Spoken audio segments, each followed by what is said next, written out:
Emily. Today I'm back with episode 2 of my series where I'm showing you how I transform my bathroom from this into this with Tile and Bathroom Mountain, and today we are going to be talking all about wall tiles.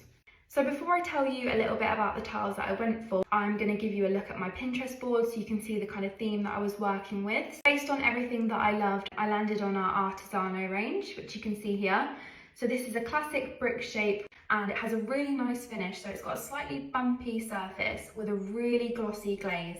So this is great for bouncing light around the room and making a space appear a lot bigger than it is. And there is a slight variation in the colour from tile to tile. It just has a really nice effect. I'd always recommend ordering a sample so you can see what the tile looks like in your own space. We do free cut samples and also full size ones for a small charge, and they all come within a few days, so it's really convenient. I was actually really torn between the pink and the green versions of this tile, so I ordered a sample of both and I had them propped against my bath for about a month. Obviously I went with the green in the end over the pink, and I'm really happy with my choice. I think this is such a gorgeous colour. But if you're not like me and you don't like pink or green, there are loads of different colours of this. I think there's 8 in total. So here's how the Artisano moss green turned out in my shower. I absolutely love the way they look. That's my favourite thing about my bathroom. So I hope you enjoyed this episode. Next week I'll be talking all about tile layouts and grout and the different effects that you can achieve with your tiles.